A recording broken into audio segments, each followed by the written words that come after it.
Magandang araw mga kayubi, mga ka-agri, mga tebulats. Andito tayo ngayon sa Barangay Lapas,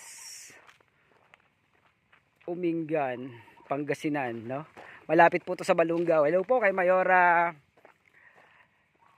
Peralta ng barangay ng municipality ng Balungaw at Jackie Nabogs. At ito yung pinakamalapit na worm production and vermicast production dito matatagpuan sa Barangay Lapas, Umingan, no? At kasama natin dito ang ilan sa mga personalidad ng usapang vermiculture at makikita mo niyo po yung kanilang preparation dito. So dito sa side na yon, makikita mo yung chop na puno ng saging. So ito yung choice nila ng kanilang pagkakagawa ng kanilang ginaclot. So sinunod pa rin nila yung maximization of water and moisture para yung kanilang process ng vermicomposting ay mabilis, no? At yan mga kayubi, so makita nyo yung kay Sir Rustum na worm bed, mahaba po ito. So ginaya po nila yung ating worm production na 1 meter actually by 25 meters po to mga kayubi, mga kaagi, mga tebulas. At makikita natin yung kanilang preparation, no? So kitang kita nyo po mga kayubi na itong worm bed po na ito ay fully loaded ng 6 inches level ng saha ng saging dahil marami po sila. And at the same time, ito po yung kanilang mixed manure, no? Mixed waste, no? Meron silang makikita, very evident yung kanilang mga decomposed materials or yung kanilang tinatawag na farm waste na andito yan. So meron sila na bubulok na cow manure, meron din po sila dito na mga twigs, branches, leaves at iba pa kasama ang goat manure, ano po. At makikita po ninyo dito yung pagkakabuhaghag ng kanilang materyales. So kung titingnan po natin mga kayubi, mga ka-agri, mga ka-tebulats, yan. So wala pa tong worms, no? At nag-start pa lang sila dahil lalagyan nila to ng bulate. So kita nyo na hindi siya compacted. So overall impression po natin sa preparation ng ating admin sa usapang vermiculture na si Sir Rustum ay makikita po ninyo na malinis yung farm at yan ang number 1 na kailangan natin para yung mga langgam at ibang pest ay wala dito. Ngayon po makikita nyo din naman na dahil malayo siya sa pollution, so yung choice ng kanyang ng lugar, makikita nyo po yan mga kayubi. So yung choice ng lugar po nila dito malamig at hindi natin problema yung mabilis sa pagtuyo ng kanilang mga worm bed, no?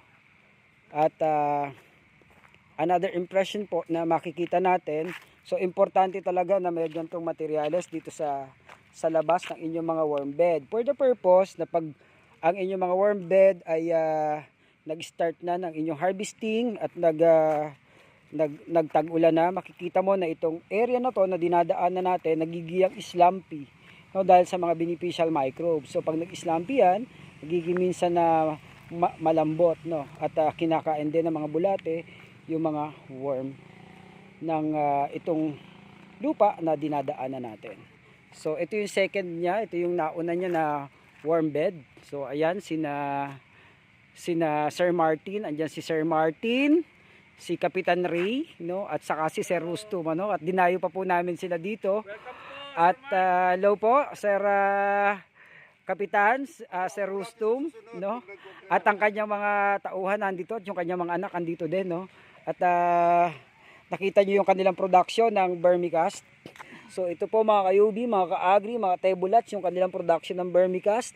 Talagang walang daya at makikita niyo po na purong-puro at maganda yung preparation. So ang kulang na lang dito ay maturity. So nagpapamatured pa sila bago nila i-harvest to. At importante na tanungin talaga natin ang ating kaibigan, no, na si Kapitan muna. Kap, anong impression mo dito sa sa preparation ng worm bed ni Tatay Rustum? So far po sir, ang preparation ni kaibigan pamangkin kong Rustom is maganda. At dito ako kumukuha ng idea para magkaroon din ako ng kagaya niya. Opo. Kasi Malinis, di ba? Malinis. Bilang beginner, Opo. siyempre hindi ko pa alam ang gagawin ko. Lalong-lalo na si Sir Mike, malaki ang nabibigay niyang tulong sa amin. Si Sir Mike, hindi ako nagsasawa sa pagkapapanood sa kanyang YouTube sa mga pamamaraan ng pag-aalaga ng iinse. Maraming salamat po, tatay. Maraming salamat po. Opo, at mamaya po ay pupunta po tayo mga kayugi, mga aking mga tebulat sa farm po ni Kapitan Ray para po doon ilagay natin yung mga worms niya sa kanyang worm bed. At andito ang Tatay Rustum. Tatay Rustum. Hello. Yan, si Tatay Rustum. Kailan ka nagsimula dito sa sa larangan ng pagbubulate? Well, actually, last year, December 5, 2019, awan ng Diyos po, nakapag-start po tayo for 1 kilo po. 1 kilo lang. So 1 kilo lang. Saan galing yan, Kuya Rustum? Pwede ba sabihin? Okay lang yan. Galing po kay Mama Hazel Santa Maria Okay. ng San Mateo Rizal. Ma'am Hazel, maraming salamat po. Hello, Ma'am Hazel. Yeah, Yan. so yung 1 kilo po na vermikit, eto na po sila ngayon. Okay, so Ma'am Hazel, galing pala to sa iyo, no? Actually, kaibigan natin si Ma'am Hazel kasi nasa larangan din siya ng pagbubulate. Yes. No, and Ma'am Hazel Santa Maria way back before 2009, 2010, no? At Sir Rustum, nung ikaw nagsisimula ng vermiculture, na desperate ka ba sa tagal dumami ng worms? No, actually kasi nasurpresa nga kami, nagulat kami. Yung 1 kilo namin in 2 months time, nag-double nag-triple pa. So nag-triple pa. Nag-triple pa siya. I started na, hinati ko yung 1 kilo sa plastic drum na kulay blue na hinati namin. So dalawa siya, hinati ko yung 1 kilo doon. Then few more months, naging kulang-kulang 5 kilos na.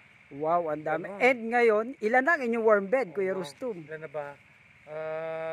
We started siguro mga isang large bed na malaki, oversized, a few more months.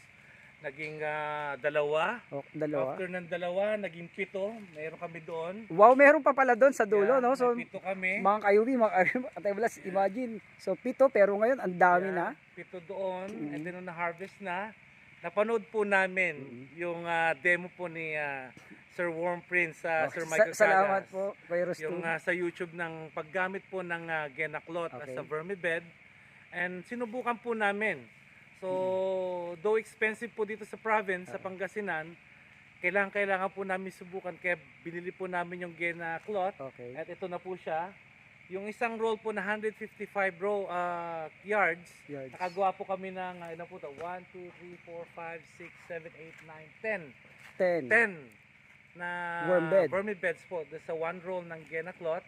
Yung iba po na harvest na po namin. Ang napansin po namin dito sa Genaklot, napakaganda po at ang lulusog po ng mga worms. No? Dati po nakakaipon po kami pag nag-harvest kami. Nakakaipon kami ng 7 to 12 sacks of vermicompost. Hindi po Genaklot yon. Pero dito po sa Genaklot, oh my Lord po, kung masusubukan nyo to, halos pag sinalandra po ang na-harvest sa Genaklot, halos lahat po ay vermicast na. Wow, maganda, no? At ang mga worms po, ang dami nila. Ang bilis po. Ang lagay po namin sa isang bed po dito ay 2 kilo lang. Nung na-harvest po ay tagli 5 kilo na. Wow, so ang dami din, no? Ang bilis po. Ganun po katindi po ang production po pag gumamit po tayo ng Genaklot. Kaya maraming salamat po, Sir Mike. Salamat, sir. At Sir Rustum, tanong pa. So, hindi ka naman ba nahihirapan maghanap ngayon ng substrate?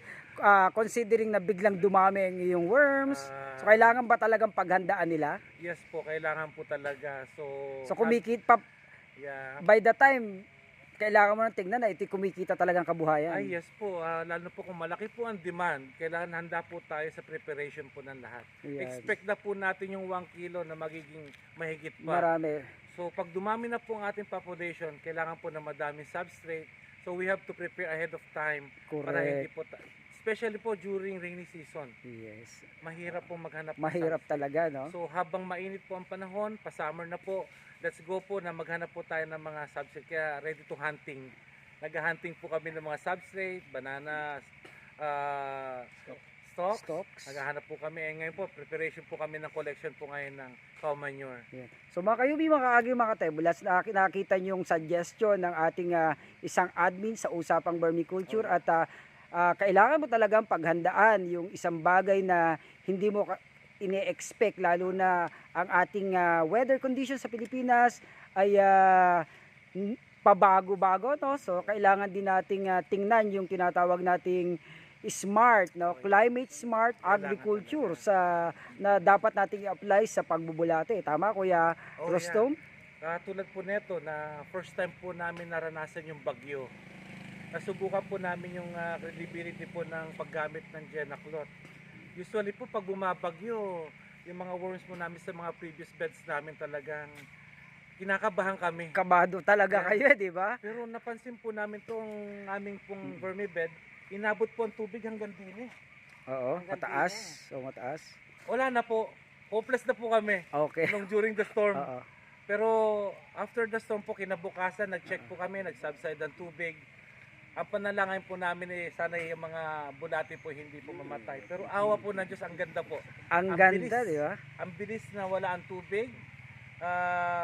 Bilis matuyo. Bilis mo tuyo. So, very effective po yung Genaclot. Genaclot, di ba? Napaka-effective. So makikita nyo mga kayubi, mga kaagri, mga katebulats, ang maximization ng water, moisture, and air pag ang Genaclot ang inyong ginamit sa paggawa nyo ng inyong mga worm bed. Actually, this is only one technology na very much applicable dun sa mga area at saka sa mga individual na hindi lang sa pagtitipid, no? Oh, yes. Dahil pandemic, kundi availability ng resources and time, and kung ang inyong mga area ayaw mong gamitin, no, at may pinaglalaanan kang later on na malaking project, gigibain mo rin lamang naman yung itatayo mo.